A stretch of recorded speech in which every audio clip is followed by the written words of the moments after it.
Mesdames, Messieurs, fidèles téléspectateurs de Bonjour le Faso, Dieu nous a fait grâce d'une merveilleuse pluie matinale. Nous espérons que vous profitez au mieux pour, en tout cas, ce beau temps-là. Pour ceux qui ne sont pas encore au boulot, profitez. C'est bien de faire la grasse matinée. Sinon, c'est important aussi de se lever pour aller au travail. Comme nous, nous sommes ravis d'ailleurs de partager l'actualité avec nous. Ça sera au cours de cette émission puisque vous aurez donc la revue de presse avec Elhadj Amadé Soro qui va partager l'actualité avec nous. Et dans la rubrique invité du jour, nous partons toujours à la découverte donc du coaching quantique avec le coach certifié quantique. Il s'agit de coach Issa Démé qui va partager donc son actualité. Il a une formation à venir, on en parlera tout à l'heure. Aujourd'hui, c'est mercredi, vous avez droit à la chronique question de droit. Avec Olivier, on aborde le deuxième pan du divorce parce que mercredi passé, on a vu le divorce par consentement mutuel. Aujourd'hui, on va parler donc du divorce contentieux. Ça sera aussi dans cette émission. Madame, Messieurs, bonjour encore et bienvenue à ce nouveau numéro de l'émission Bonjour le Faso. Nous partons au niveau des pics de Saint-Doux pour la première rubrique.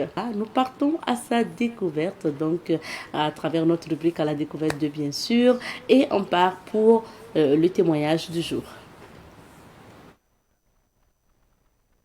Protégé, géré par la commune.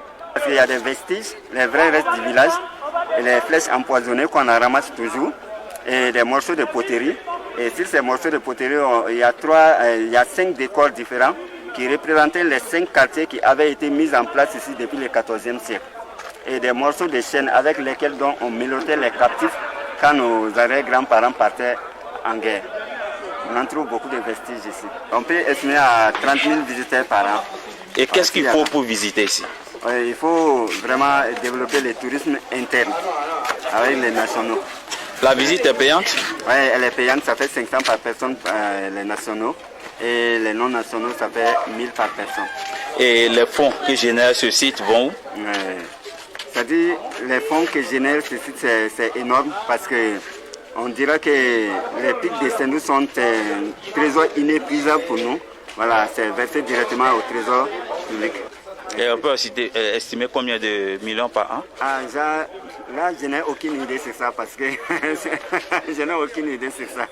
Parce que je ne suis pas super comptable. Ici, nous sommes où? Nous sommes devant une case carrée qu'on construisait à l'époque qui était réservée uniquement aux hommes. Voilà, les hommes habitaient dans les cases carrées ou rectangulaires. Une femme n'avait jamais le droit de rentrer dans des cases pareilles. Voilà, les femmes restaient toujours dans les cases rondes. Voilà. Pourquoi? Voilà, parce que en son temps, la femme devrait rester dans la case ronde parce que les cases rondes donnaient les signes de fécondité, la rondeur. Donc il fallait rester dans la case ronde pour pouvoir faire beaucoup d'enfants parce qu'ils ne connaissaient pas l'argent liquide. L'enfant était la richesse en son temps. Et l'Occident nous a malheureusement appris à mépriser ces sources orales en matière d'histoire, car tout ce qui n'est pas écrit noir sur blanc étant considéré comme sans fondement. Alors qu'eux-mêmes, ils ont déformé l'histoire de l'Afrique. Merci. Parce que quand j'étais à l'école primaire, j'aurais appris que tous les Ouattara sont venus en Côte d'Ivoire. C'est comme si l'origine des Ouattara, c'était la Côte d'Ivoire. Vous voyez? C'est ça. Mais je me rends compte aujourd'hui que c'est archi faux. Parce que l'origine des Ouattara, c'est depuis le Grand Manding. Plus précisément du grand Kénédougou de Thiéba Ouattara. Vous voyez? Mais ce qu'ils ont ignoré, c'est que l'on ne savent pas que les nommés Sékou Ouattara et Famagan Ouattara qu'on a vu en classe de CM2 étaient 2 fils à Thiéba Ouattara au roi du Kénédougou. Le royaume de Kon fut fondé par un cousin direct à Thiéba Ouattara du nom de Kéréou Sissouma. Quand vous attendez Sissouma, au Burkina, c'est d'où? C'est du Kénédougou? Kénédougou, oui. Donc, c'était un cousin direct à Thiéba Ouattara qui va quitter le Kénédougou pour fonder le royaume de Kon vers les années 1670. Et maintenant, les 2 fils de Thiéba Ouattara, Sékou Ouattara et Famagan Ouattara, Thiéba va les envoyer d'aller soutenir leur oncle. Parce que c'était des guerriers déjà bien formés. Voici comment ces 2 Ouattara sont arrivés à Kon. Et lorsqu'ils sont arrivés, le roi Sissouma prenant Sékou Ouattara comme son premier ministre qui suivait bien les choses avec lui. Et Famagan était le général de l'armée. Le chef d'état-major. Voilà. Et maintenant, après le décès du roi Sissouma, la population de Kon même décida de mettre Sékou Ouattara comme roi. C'est comme ça qu'ils sont arrivés au pouvoir Et c'est sous les règnes que le royaume de Kong a eu son apogée. En ce moment, les petits frères Famara venaient fonder les Guiriko de chez nous ici. Donc les deux noms Ouattara, ça ne disparaît jamais dans les grandes familles Ouattara, jusqu'à nos jours. Donc il faut retracer l'histoire. Et si on se réfère bien à l'histoire, donc vous allez comprendre que peut-être tous ceux qui se disent autochtones en Côte d'Ivoire vont se retrouver plus étrangers parce que les royaumes de conflits les plus anciens du territoire ivoirien. Quand vous posez la question en Côte d'Ivoire aujourd'hui, à savoir les plus vieux villages, les plus anciens villages, on vous dira sans hésiter, c'est Kong. Nous sommes avec El Hadj Amadé Souro pour ce numéro de la revue de presse. Bonjour El Hadj. Bonjour Abzeta. Bienvenue. Nous sommes bien arrosés. C'est ça en fait. Et ça continue. Toujours arrosé. Okay. On commence par le pays. On commence par le pays. Okay. Alors donc, à la une du pays, Dr Aboubakar Ouedraogo, rhumatologue au CHU de Bogodogo. La connaissance sur les maladies rhumatismales par la population reste insuffisante. Souveraineté du Burkina Faso, le mouvement panafricain apporte son soutien au président du Faso. Opération de contrôle routier sur 851 infractions constatées, l'excès de vitesse est en tête. Gestion des pensions des retraités, la biométrie pour plus de transparence et de célérité. 3e édition du prix du journalisme pour la paix au Sahel. Les dossiers de candidature attendus jusqu'au 18 août prochain. Révélation, 8 huiles lubrifiantes trafiquées, 721 bidons de 20 litres ont été saisis. Dénonciation au second mandat à la présidence de la FBF. Lazare Bansé avait-il le choix, s'interroge les journaux. À la suite donc du journal Le Pays, place à l'Observateur Palga, les quotidiens, les doyens donc des quotidiens au Burkina Faso. À la une donc de l'Observateur Palga, chez nous, mais où est donc passé Adama Bayala, s'interroge les quotidiens.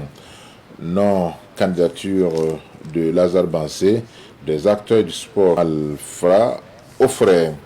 Prolongation de la transition, je plaide pour un gouvernement d'union nationale. C'est dans le débat. Réalisation d'infrastructures de la région de l'Est, des journalistes dans la peau de contremaître. Après l'Observateur Palga, place aujourd'hui au Faso. À la une d'aujourd'hui au Faso, IGF, Daouda Kirakoya, nouveau membre. Secteur des huiles lubrifiantes, fin de parcours d'un trafiquant d'huile lubrifiante avec la BMCRF. Début quinquennat IB, pas besoin de prestations de serment. Souveraineté du Burkina Faso, les mouvements panafricains apportent son soutien au président du Faso.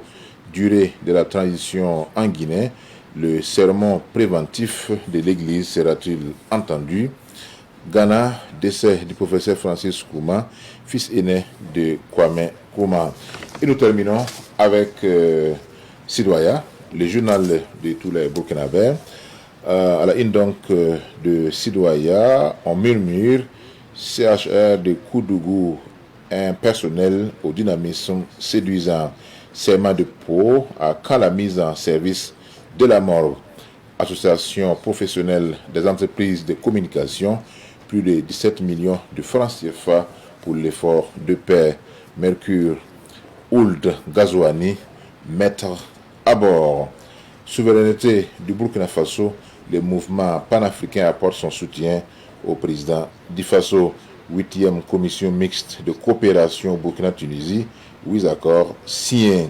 Infection des rages à Ouagadougou, la situation a été rapidement maîtrisée selon Maurice Konaté, au commissaire du Kadioro. Détournement d'intrants agricoles à Thomas, 5 présumés coupables et complices dans les filets de la police. Merci bien El Hadj pour la lecture de ces différents titres. Alors, l'actualité, c'est notamment le quinquennat du président du Faso, le capitaine Ibrahim Traoré. Qu'est-ce qu'on peut dire sur ce quinquennat qui a débuté hier? Oui, tout à fait, Abzeta. Pour l'instant, il n'y a pas de nouvelles feuilles de route, pour ainsi dire. Si on se focalise sur les résultats des assises qui ont eu lieu le 25 décembre 2023. Alors, donc, enfin, en avril, non? En avril, en mai 2024, excusez-moi. 25 mai. Tout à fait. Si on se base sur les résultats donc, de ces assises-là, alors on se rend compte que c'est une continuité. C'est une continuité des missions qui étaient révolues, n'est-ce pas, à la transition.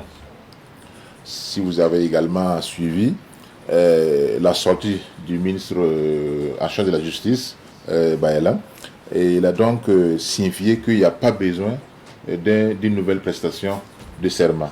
Et puisque dans la charte modifiée de la transition, il n'a pas fait mention de cette nouvelle prestation. Alors, donc, si on revient encore sur les grandes lignes qui avaient été tracées, à savoir la reconquête du territoire national, la réinstallation des personnes déplacées internes, la sécurisation des différents accès qui mènent à ces différentes localités, mais aussi les réformes politiques et institutionnelles qui doivent consacrer une véritable refondation, à mon avis, du Burkina Faso. Car au lieu de soigner les manifestations ou les conséquences de la situation, il faut soigner les causes. Et ces causes-là passent par, bien sûr, une réforme profonde de notre ossature institutionnelle pour voir qu'est-ce qui n'a pas marché, pourquoi il y a des Burkinabés qui ont décidé donc de prendre les armes contre leur propre pays, même si, bien sûr, il ne faut pas se voiler la face, il y a des complicités, pour ne pas dire des instigations externes.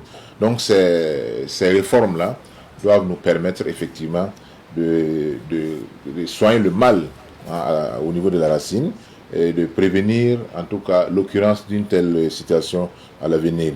Mais aussi la question, bien sûr, de l'économie. L'économie, il faut asseoir une véritable économie, faire en sorte que la dépendance à l'extérieur soit de plus en plus criarde, soit moins criarde plutôt, soit moins criarde parce que, avec en toile de fond surtout l'autosuffisance alimentaire. Vous savez très bien que à travers le ministre de l'Agriculture, il y a une véritable offensive qui est lancée à travers le programme présidentiel pour faire en sorte que le Burkina Faso puisse s'autosuffire de façon au niveau alimentaire. Parce que l'un des leviers sur lesquels aussi s'appuient certains partenaires pour faire des chantages au pays, c'est la question alimentaire. Donc si on vous fait un blocus, vous n'avez plus accès au marché international pour vous ravitailler en céréales, en engrais, etc. Ça pose problème.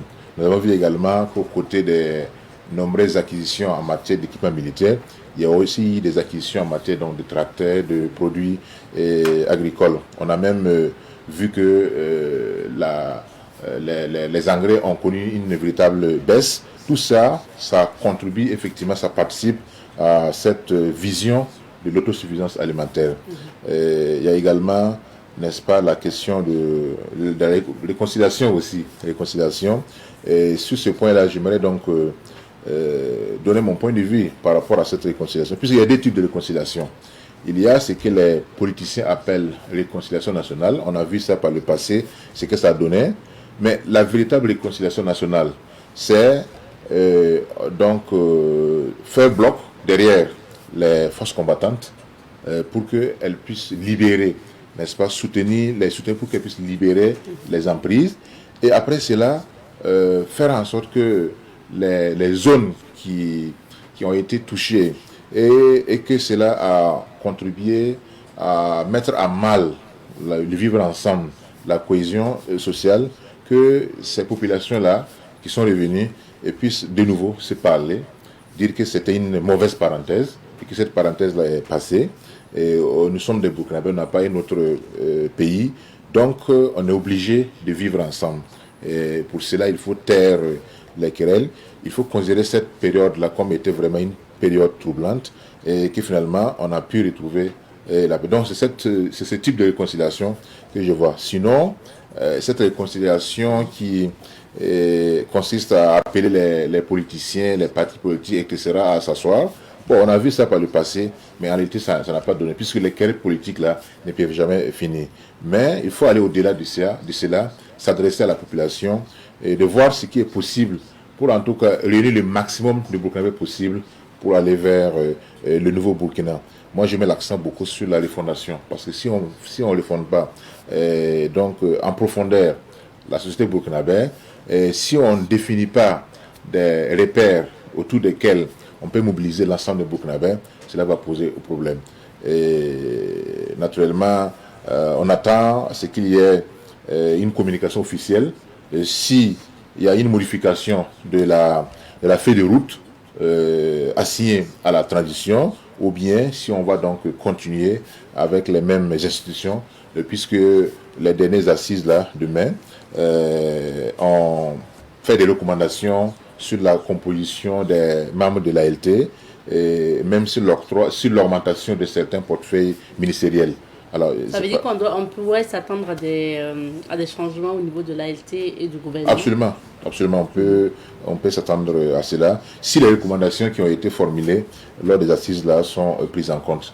Dans le cas contraire, on continue avec la même dynamique, même si le président de FASO a ce pouvoir discrétionnaire à tout moment, donc de procéder soit à un remaniement ministériel, soit donc d'autres propositions pour revoir l'échafaudage institutionnel donc, de notre pays. Ce qu'il faut donc souhaiter, c'est que cela puisse être en tout cas un nouveau départ pour le Burkina Faso dans le sens de la consolidation des acquis qui ont été engagés au cours de la période passée, mais aussi que ce quinquennat puisse voir l'aboutissement des grands projets. Nous avons vu qu'en 2023, il y a eu et même 2024, beaucoup de projets qui ont été lancés par le président du Faso, et nous souhaitons donc qu'au cours de ce quinquennat, on puisse non seulement voir l'aboutissement de ces grands projets, mais aussi le lancement d'autres grands projets pour le bonheur des populations burkinabées. Sans oublier, effectivement, qu'actuellement nous évoluons dans un cadre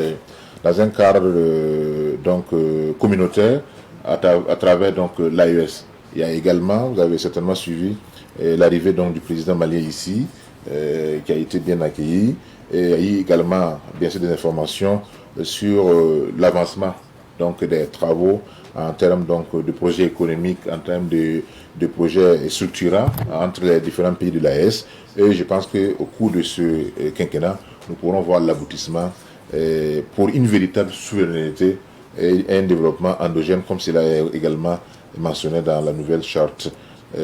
Vivement que cela puisse aboutir pour le bonheur des populations burkinabées et celle de l'AES, pourquoi pas de toute l'Afrique. C'est ça.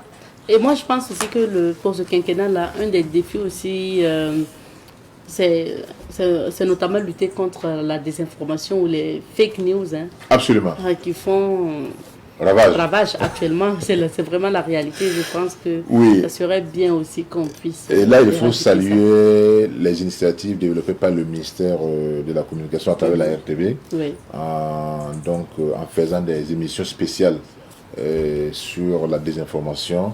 Nous-mêmes, nous avons eu à participer à une des émissions en langue nationale pour effectivement expliquer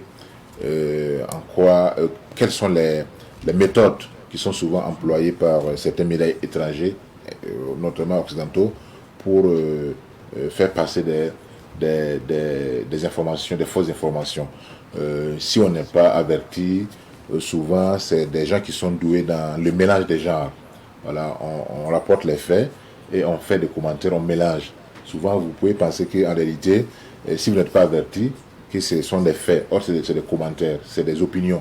Et les opinions n'engagent que ce qu'il est.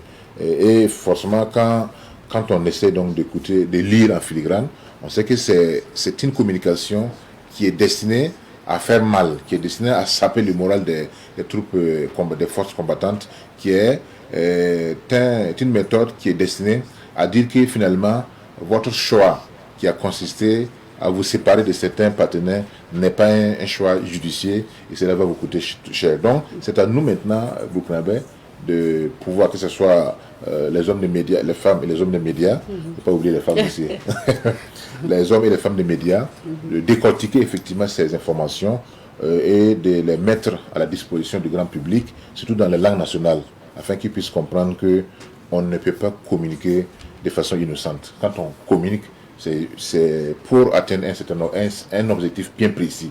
Le plus souvent, ces objectifs-là peuvent ne pas aller dans le sens qui arrange le Burkina Faso. Merci bien, Elage. Merci. Alors, nous allons à présent découvrir les couleurs du temps. On le disait tout à l'heure, à Ouagadougou, en tout cas, on a été bien arrosé par une pluie matinale. On espère pareil pour certaines villes donc d'affaires que nous allons découvrir tout de suite. Le but donc de ce coaching by coach Issa Démé, c'est justement vous amener vers le bonheur ou à atteindre le bonheur. En tout cas, il nous dira, coach Issa Démé, coach en développement personnel option quantique. Il est par ailleurs écrivain également. Il est notre invité du jour. Bonjour coach. Oui, bonjour. Bienvenue. Merci. À nouveau sur notre plateau. Ouais. Vous avez dû braver la pluie pour être là, comme nous également. Alors, coach Démé, on parle de coaching quantique avec vous. Vous avez une conférence à venir, on en parlera tout à l'heure. Mais il y a des notions qu'on va découvrir ensemble aussi. Donc, dans le champ quantique, quand on parle donc, de dettes thermiques ou des mémoires, à quoi est-ce qu'on fait allusion? On commence par les dettes karmiques. Ok. Donc, les dettes karmiques sont des éléments qui ressortent dans la numérologie. Dans la numérologie, on dit quoi? Que les dettes karmiques sont des difficultés. Voilà. Et qu'une personne n'a pas pu résoudre dans une vie antérieure et que la personne est appelée à apporter des solutions dans cette vie-là. Ça peut être aussi des compétences qu'une personne a acquises dans une vie antérieure et que la personne n'a pas pu utiliser cette compétence-là. Et cette compétence peut être utilisée dans cette nouvelle vie. Pour pouvoir comprendre la question des dettes karmiques, il faut croire d'abord à la réincarnation. La réincarnation qui dit que voilà, nous sommes là, voilà, l'âme se réincarne. Le corps peut être jeune, mais l'âme qui en lui peut être vieux, peut avoir vécu pendant 50 ans, 60 ans, ainsi de suite, ainsi de suite.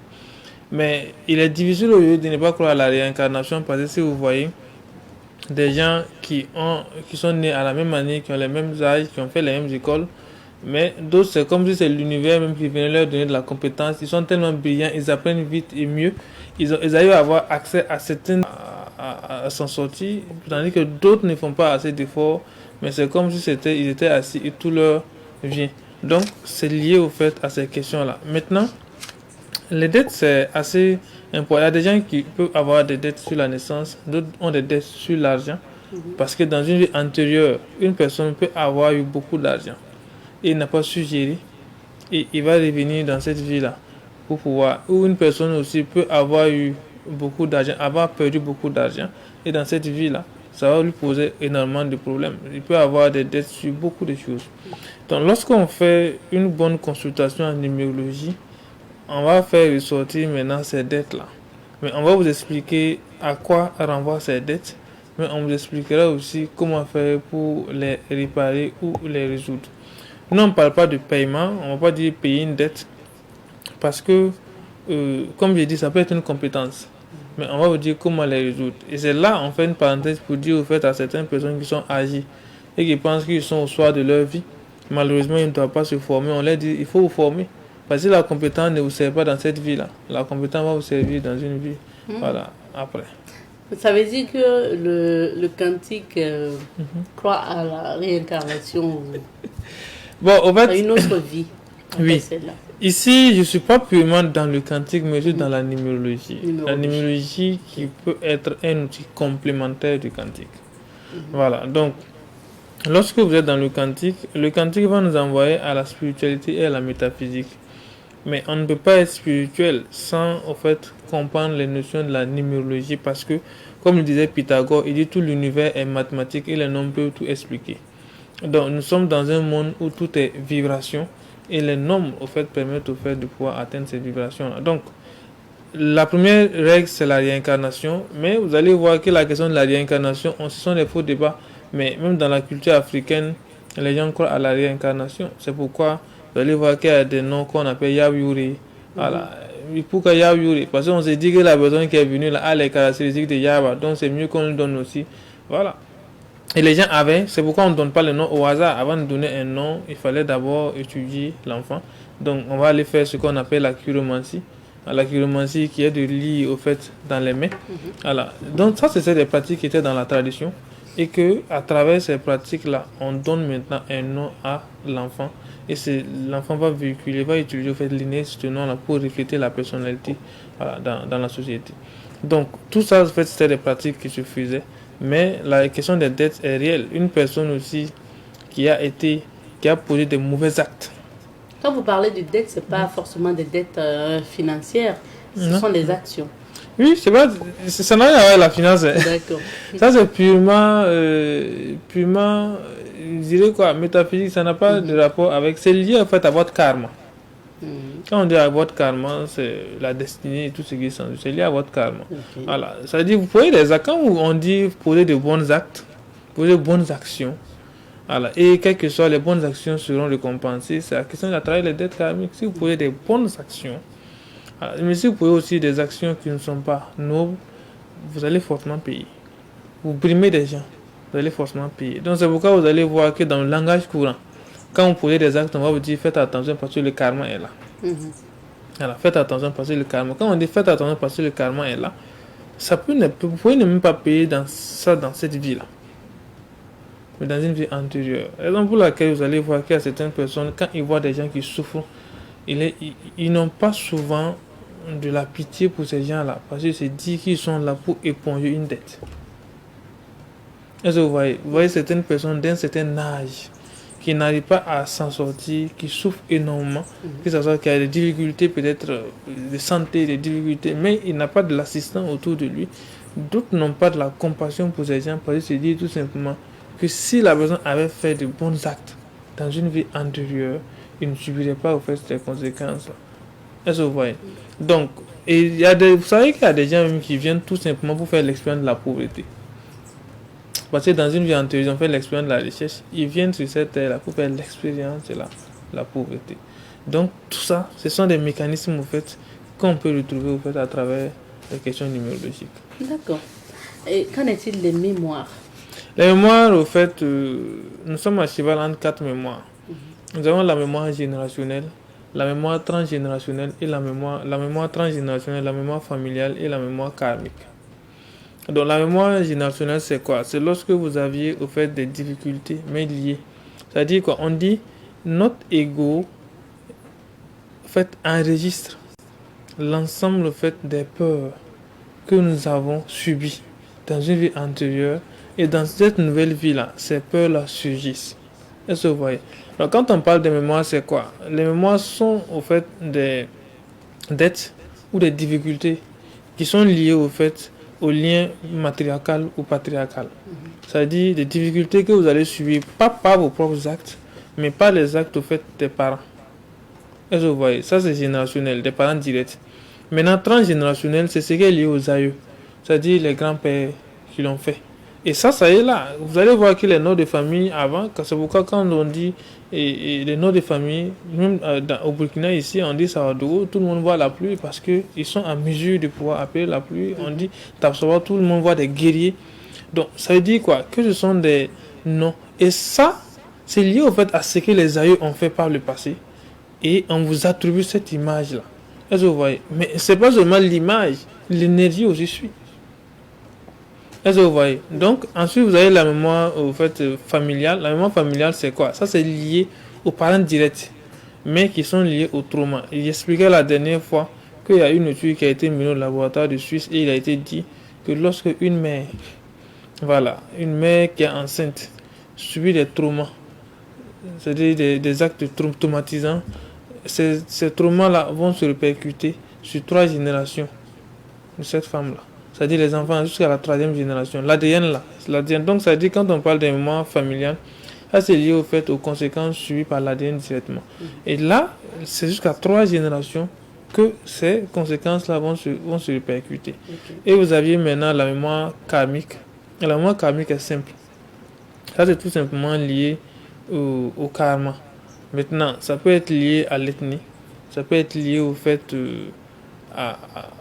au schéma de vie, ça peut être lié aussi à d'autres éléments. Et c'est ça que nous abordons au niveau de la numérologie. D'accord. Les 3 mémoires que j'ai citées sont abordées dans d'autres sciences, mais c'est la mémoire karmique que nous abordons essentiellement au niveau de la numérologie. Merci pour l'explication de ces notions. Je propose qu'on parle maintenant de la formation. On aura d'autres occasions pour détailler ces notions-là. Ouais. Si vous êtes là, parce que vous organisez une conférence, du moins, c'est dénommé la conférence des élus. C'est quoi cette conférence et c'est quoi l'objectif recherche? L'objectif de cette conférence, d'abord, c'est d'aider les gens à se connaître. Voilà, comme on le fait tout le temps. Parce que lorsqu'on parle de chômage, lorsqu'on parle au fait de misère, de pauvreté, lorsqu'on parle de maladie, la base de tous ces éléments sont liés d'abord à une méconnaissance, à l'ignorance. Donc, autant aider les gens à se connaître et ils vont être la meilleure version d'eux-mêmes. Et l'objectif de cette conférence, d'abord, c'est d'amener les gens à se connaître. Maintenant, à se connaître, on peut utiliser plusieurs manières, plusieurs méthodes pour amener un individu à se connaître. Essentiellement, ça peut être il y a beaucoup de sciences, mais nous avons décidé d'utiliser le pouvoir des nombres pour les aider. Voilà. Maintenant, nous avons dit quoi? Que la thématique, c'est quoi? Se connecter à la fréquence du succès et de la prospérité du succès grâce au pouvoir des nombres. Donc, quand on parle de se connecter, on se connecte comment? Nous allons expliquer. Quand on parle de la prospérité, à quoi renvoie la notion de la prospérité? Nous allons expliquer. Quand on parle du succès, à quoi renvoie la notion du succès? Nous allons expliquer. Et nous allons terminer essentiellement par la question au fait des nombres. C'est-à-dire utiliser les nombres pour amener les gens à pouvoir se connecter, voilà, à la prospérité et au succès. D'accord. Alors, coach Démé, qu'est-ce que ça va apporter aux participants concrètement? Parce qu'expliquer comme ça, qu'est-ce que ça va changer dans la vie active des participants après cette conférence? Non, quand ils vont sortir, déjà dans un premier temps, ils vont avoir déjà des secrets de la manifestation. Ça, c'est le premier élément. Alors, on va leur donner, en fait, des secrets. On va leur dire, vous voulez avoir tel objectif. Voici ce qu'il faut faire. Ça, c'est un.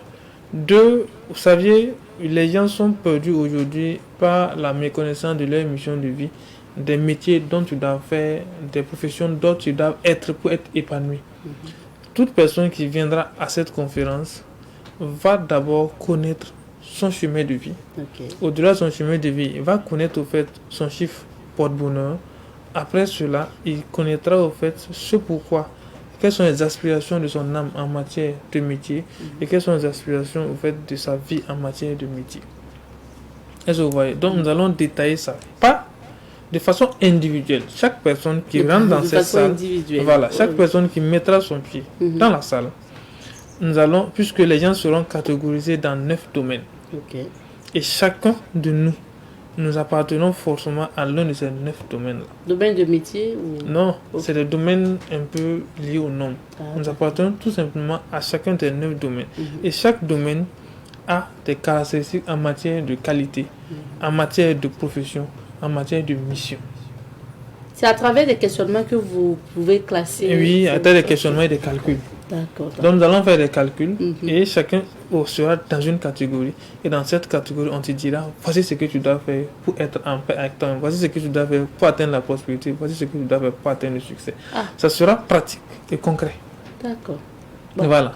Donc, c'est pour dire aux gens que il y a pas de l'abstraction. Tu vois que tu vas venir et puis sortir, ne pas savoir. Non. Quand tu vas venir en répartant, tu répartiras avec quelque chose de concret sur ta personne. Sur qui tu es. Mais au-delà de ça, ils vont comprendre aussi quelques notions quantiques. Voilà, des questions quantiques liées à la prospérité, des questions quantiques liées au succès. Donc, de façon concrète, l'individu va apprendre à se connaître. Mais au-delà de se connaître aussi, il aura de quoi au fait pouvoir être heureux à tous les niveaux de sa vie. Et comment on participe à les conditions de participation à cette conférence? Donc, déjà, la conférence, c'est pour le 6. Le 6G, le samedi de venir puis repartir. Voilà. Maintenant, les conditions, on a 3 packs cette fois-ci.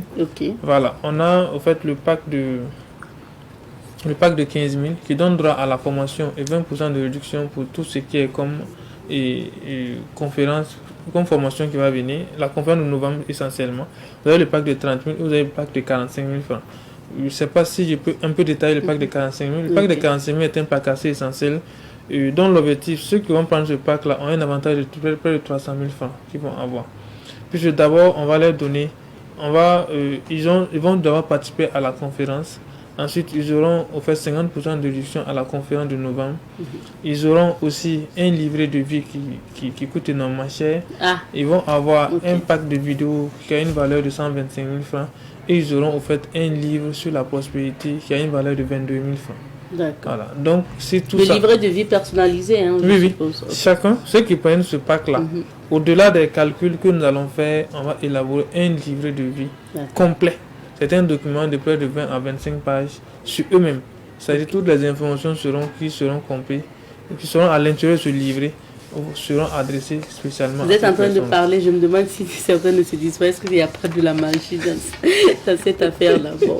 Non, il n'y a pas de la magie, c'est de la science. C'est purement de la science. Il y a non, il n'y a pas de magie dedans. Il n'y a pas des choses occultes. Non, c'est purement scientifique et toute personne qui apprend cette science-là aboutira au même résultat que nous avons aujourd'hui. L'essentiel, c'est d'aller apprendre. Nous, on est allé à l'école, on a appris. Et toute personne qui ira à l'école et qui apprendra pourra aussi aboutir au même résultat. Alors que l'occultisme, c'est pas ça. Ça veut dire qu'en fonction de qui tu es, tu fais une expérience personnelle. Mais ici, ce n'est pas une expérience personnelle, une expérience générale. Et toute personne, raison pour laquelle nous, on forme des numérologues qui sont comme nous aujourd'hui et qui seront même à la conférence. Alors, quand je dis le temps est terminé, on va rappeler le lieu et l'heure de la formation et puis bien sûr un contact. Ok. Donc, la conférence est au CBC à partir de 14h le 6J, le samedi à côté, le 6J 2024. Voilà. Et on invite tout le monde à venir participer parce que ces connaissances-là sont disponibles, mais pas disponibles pour tout le monde. Ce n'est pas des connaissances qu'on peut donner peut-être à une émission ou donner dans une vidéo sur les réseaux sociaux. C'est des connaissances où il faut venir vivre, en fait. Voilà, assister pour comprendre. Donc, on invite tout le monde à venir, que ce soit entrepreneur, voilà, travailleur, toute personne qui se soucie voilà. Surtout.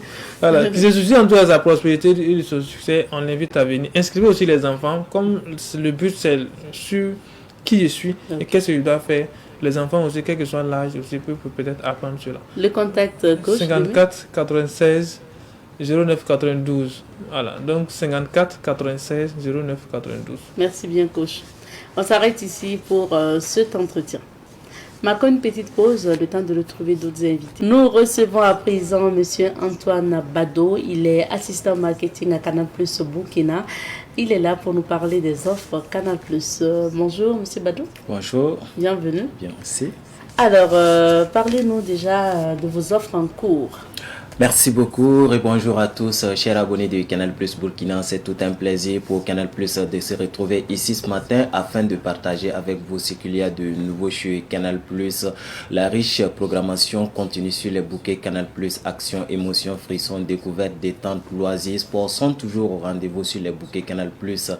Et Canal Plus est venu ce matin avec deux belles offres pour vous. La toute première, à savoir le prix du décodeur HD qui est au tarif exceptionnel de 5 000 francs. À partir de la formule Access qui fait 5 500. Donc avec 10 500 francs, vous avez un kit complet de Canal Plus et l'installation, elle est gratuite et elle est offerte par Canal Plus.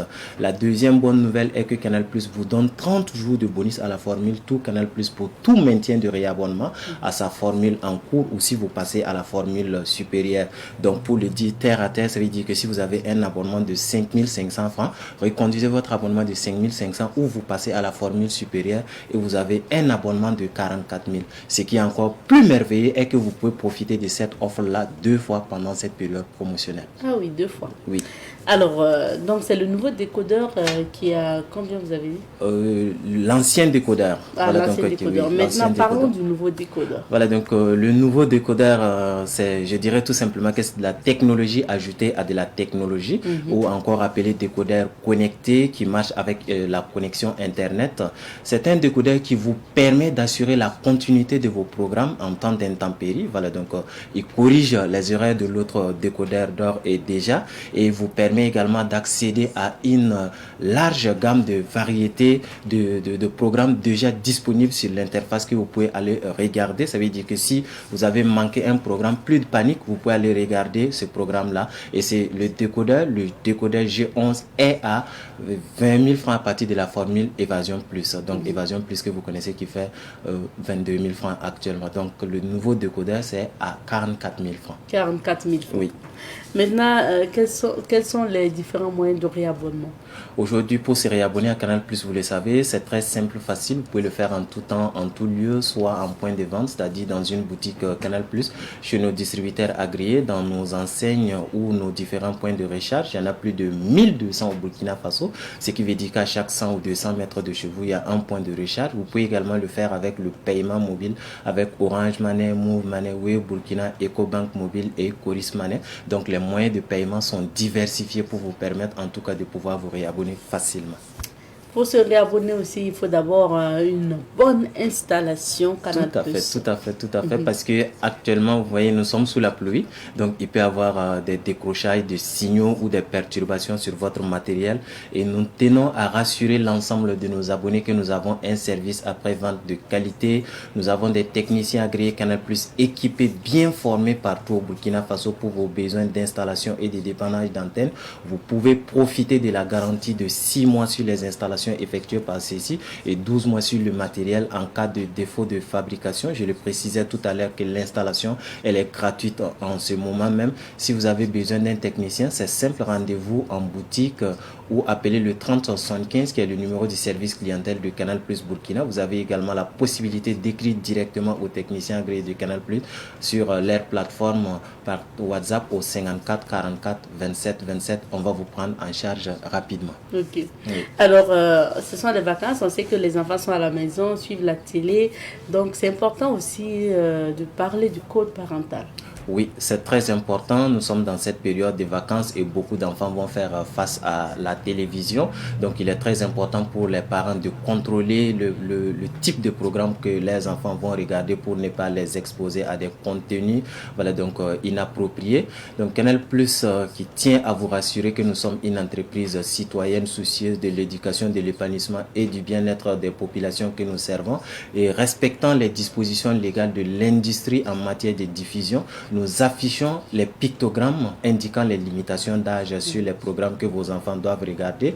Et il y a également Canal+ qui peut activer en amont le code parental sur des programmes adultes ou des programmes susceptibles de heurter la sensibilité d'un public plus jeune. Nous donnons aussi la possibilité aux parents eux-mêmes de créer leur propre code parental. Vous allez tout simplement dans les menus de votre décodeur à l'aide de votre télécommande, vous créez votre code parent de 4 chiffres et vous verrouillez n'importe quelle chaîne que vous ne voulez pas que votre enfant regarde. Et si vous partagez votre application MyCanal avec votre enfant, vous avez désormais la possibilité de sélectionner le profil Kid et votre enfant ne verra uniquement que des programmes dédiés aux enfants. Ok. Oui.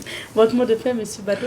Mon mot de fin, c'est de vous dire merci de m'avoir reçu ici. Voilà, je voudrais également dire merci aux fidèles abonnés de Canal+ Burkina pour leur confiance que nous honorons toujours à travers nos différentes offres du mois de juillet. Ça sera toujours à cœur joie que Canal+ va leur donner le maximum de bonheur à regarder la télévision. Et n'oubliez pas de vous réabonner en ce moment pour pouvoir profiter de 30 jours de bonus à la formule Tout Canal+. Et ceux qui ne sont pas encore dans la grande famille Canal+, le décodeur HD est au tarif exceptionnel de 5 000 francs à partir de la formule Access et faites votre installation toujours par un technicien agréé de Canal+. Pour la suite de notre riche programmation, vous pouvez vous rendre sur www.canalplus-afrique.com ou sur MyCanal à travers l'option Guide TV. Vous pouvez visiter notre page Facebook en tapant Canal+ Burkina. Merci infiniment à vous. Merci bien, M. Bado. Merci. On va vous raccompagner avec des spots publicitaires de Canal+. Merci. Nous sommes avec Olivier Kabouré, chargé de communication de Juristes sans frontières. Bonjour Olivier. Bonjour Abzeta et bonjour aux téléspectateurs. Merci à toi d'être là. On parle de divorce, on parle du deuxième volet parce que la semaine dernière, on a parlé du divorce par consentement mutuel. Aujourd'hui, on parle du divorce contentieux. Et si je suis une bonne élève, je vais quand même essayer de résumer ce qu'on a fait la semaine dernière. On a dit, parce que j'ai compris que le divorce par consentement mutuel, c'est le divorce voulu par les deux époux qui ont décidé mutuellement et donc qui ont décidé de divorcer. Yeah. Ça veut dire que c'est un divorce qui devrait plutôt bien se passer et ils ont même la possibilité d'écrire une convention pour amener devant le juge où ils vont indiquer ce qu'ils souhaiteraient. Voilà. Maintenant, s'il y a des accords concernant donc le partage soit de biens et autres ou la garde des enfants, on tombera dans le divorce contentieux. Ouais. Qu'est-ce qu'on peut rajouter? Alors, je vois que vous avez traduit fidèlement ce qu'on a dit la semaine passée et ça conforte ma position selon laquelle vous êtes en train de devenir juriste. Voilà. Ok, il n'y a pas de souci. Effectivement, c'est ce dont nous avons parlé la semaine passée que vous avez rappelé. Ce qu'on peut ajouter, c'est le fait que le divorce par consentement mutuel est un divorce quand même qui offre la possibilité aux époux de préserver leur vie privée parce qu'ils ne partent pas étaler les causes du divorce devant le juge. Ils partent plutôt dire qu'ils veulent mettre fin à leur mariage et proposer une convention, comme vous l'avez si bien dit, pour gérer les conséquences du divorce. Voilà. Aujourd'hui, nous allons parler du divorce contentieux. Voilà. Donc, divorce par consentement mutuel et divorce contentieux. Nous l'avons dit la dernière fois qu'il y a deux types de divorce. Et comme nous avons pu aborder le divorce par consentement mutuel la semaine passée, on reviendra aujourd'hui sur le divorce contentieux. Et ce divorce contentieux-là se définit comme étant le divorce dans lequel les époux ne s'accordent pas sur les modalités de leur divorce. Ça veut dire que dans le couple, l'un des époux, mécontent de l'attitude de l'autre ou de la situation familiale qu'il vit, décide d'aller devant le juge et de lui demander de mettre fin au mariage. Donc dans ce type de divorce, généralement, il n'y a pas de... on ne se concerte pas pour faire la demande conjointe. Il y a un qui est blessé, qui ne supporte plus la vie commune et qui décide d'aller voir le juge. D'accord. Et dans quel cas, justement, on peut demander ce divorce-là? Ok. Alors, au regard de la sacralité du mariage, le législateur a décidé quand même de le protéger. Donc, de ne pas permettre à tout le monde de se marier et de divorcer n'importe comment et pour n'importe quelle raison. Donc, le législateur a mis en place 5 raisons pour lesquelles on peut demander un divorce.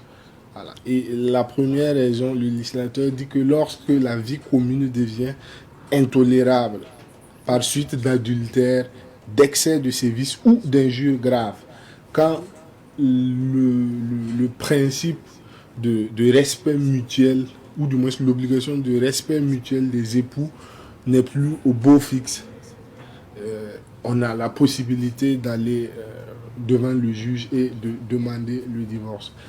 Parce qu'il y a adultère, parce qu'il y a l'un des époux qui lève la main sur l'autre, ou parce qu'il y a l'un des époux qui insulte l'autre sans respecter aucune valeur morale. Et là, c'est pas du tout intéressant. Dans le deuxième cas où on peut demander un divorce, c'est quand l'intérêt de la vie familiale et des enfants est mis en danger par le comportement irresponsable de l'un des époux, qui abandonne souvent la famille moralement ou matériellement. Oui. Moralement, il ne s'intéresse même plus à la famille ni à ses enfants. Voilà. Matériellement, le gars même disparaît de la cour familiale. Voilà. Donc, en ce moment, l'époux diligent peut demander le divorce. Troisième cas, c'est le cas de l'absence déclarée conformément au régime de l'absence prévu par le Code des personnes de la famille. Nous avons vu le régime de l'absence ici. Nous avons dit que quand une personne qu'on avait l'habitude de voir dans un lieu donne plus de signes de vie ou de nouvelles depuis un certain temps, on a la possibilité d'aller voir le juge, de demander à ce qu'on puisse prononcer une déclaration d'absence. Et quand c'est le cas, l'époux présent a la possibilité de demander aussi le divorce. En quatrième position, il y a ce qu'on appelle la séparation de fait continue pendant au moins 3 ans. C'est quoi ça? Oui, quand les époux vivent une situation telle qu'ils peuvent plus plutôt vivre ensemble et qu'il y a séparation. Parfois les gens... Séparation physique? Oui, séparation physique. Ils ne vivent plus dans le même domicile. La femme se retrouve à quelque part et le monsieur se retrouve à quelque part alors qu'ils sont mariés. Donc s'ils vivent dans cette situation comme ça, sans aucun lien d'homme et de femmes pendant plus de 3 ans. Quand tu parles aucun lien d'homme et de femme, tu parles des relations intimes? Tout, okay. Même pas intime. De la façon qu'un mari doit se comporter vis-à-vis à sa femme, quand il n'y a pas ce lien-là et qu'ils sont séparés pendant au moins 3 ans, l'un des époux peut demander le divorce. Et en dernière position, le législateur dit qu'en cas d'impuissance ou de stérilité constatée médicalement, l'un des époux peut demander le divorce. Voilà, dans tous les cas cités là, je te laisse finir, je pose la question. Les 5 cas qu'on a la possibilité de demander un divorce. En fait, dans tous les cas cités, il n'y a pas l'infidélité, je crois. Si, j'ai parlé d'adultère. Dans le premier cas, j'ai parlé de quand la vie commune devient intolérable par suite d'adultère. Voilà. D'accord, donc ça fait partie. Oui. Alors, donc ça dit que il y a plusieurs cas. Est-ce qu'on peut divorcer pour incompatibilité à un moment donné avec son époux ou pour le fait qu'on ne sent plus l'amour vis-à-vis d'un des époux ou de son époux? Alors, les anciens chez nous disent qu'on ne se marie pas forcément par amour. Quand on se marie, il faut avoir une vision large. Il ne faut pas se limiter seulement à l'amour. Et le législateur a voulu un peu traduire cela aussi. Parce que le mariage est sacré et on ne se marie pas sur un coup de tête. Donc, même quand votre époux ne vous plaît plus, vous n'avez pas la possibilité de divorcer. Si vous n'êtes pas dans les 5 cas prévus, vous n'allez pas pouvoir avoir la possibilité de vous présenter devant le juge et de demander le divorce. On ne peut pas aller dire parce que je n'aime plus mon mari, je l'aime plus, je veux divorcer, ou je n'aime plus ma femme, je veux divorcer. Non, c'est pas une cause de divorce. Maintenant, est-ce qu'on peut fonder une demande de divorce sur une maladie dont le conjoint serait atteint? Surtout si c'est une maladie incurable ou un trouble mental. Est-ce qu'on peut faire ça? Vous faites bien de poser la question. Mais je pense que devant le maire, il dit que vous êtes marié pour le meilleur et pour le pire. Voilà, donc du coup, ça ne sera pas possible. Au contraire, c'est pendant que l'un des époux est peut-être malade, que l'autre doit même être présent pour prendre soin de lui et tout. Donc, ça ne sera pas possible. Pour maladie grave, même si c'est une maladie mentale. Même si c'est une maladie contagieuse non, vous n'allez pas pouvoir demander, vous n'allez pas pouvoir demander le divorce pour ça. Maintenant, si la cause de la maladie est une infidélité, vous allez peut-être vous baser sur l'infidélité pour demander. Sinon, vous n'allez pas pouvoir, parce que mon mari est malade depuis longtemps, je suis fatigué, je vais divorcer. Non. Moralement, le juge ne peut même pas vous accorder ça. Maintenant, bon, c'est pas un bon conseil, mais bon, je vais le dire quand même. Maintenant, si vous voulez divorcer, même dans ce cas, il y a la possibilité d'adopter deux comportements. Le premier, c'est peut-être par consentement mutuel, décider ensemble d'aller vers un divorce.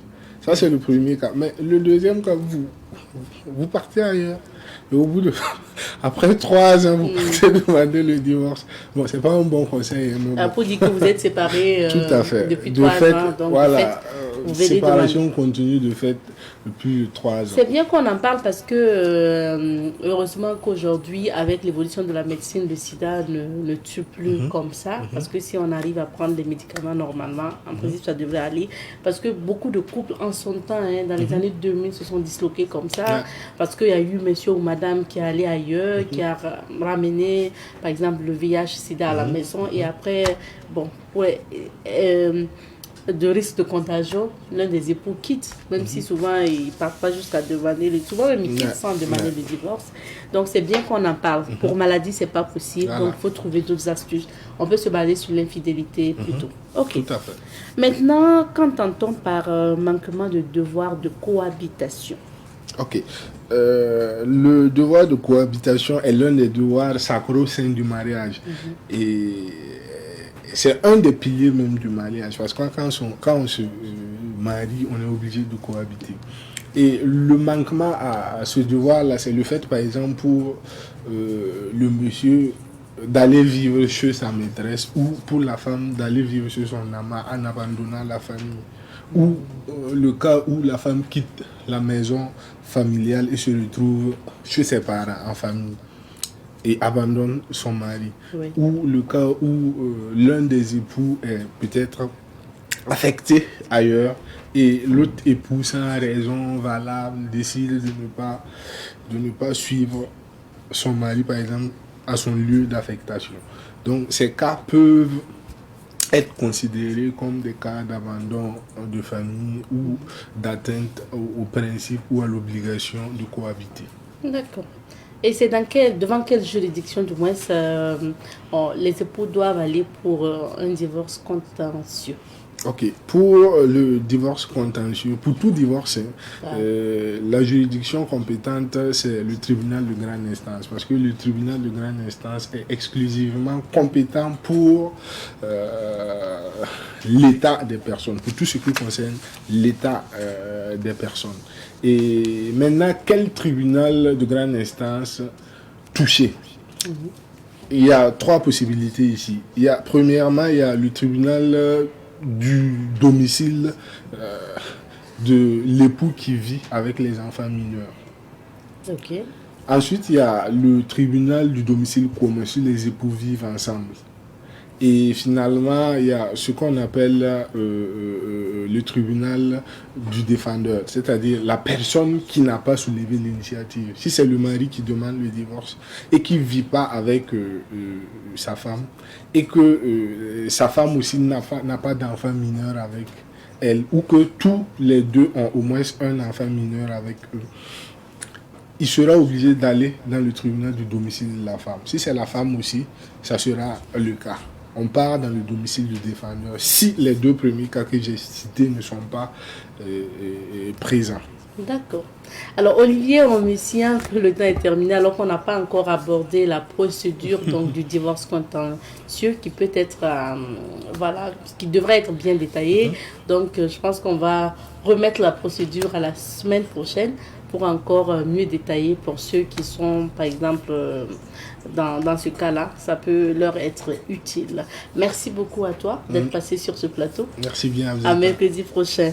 Merci à vous aussi, fidèles téléspectateurs de Bonjour le Faso. Le rendez-vous est pris pour demain, jeudi, pour d'autres aventures de cette émission. Portez-vous bien.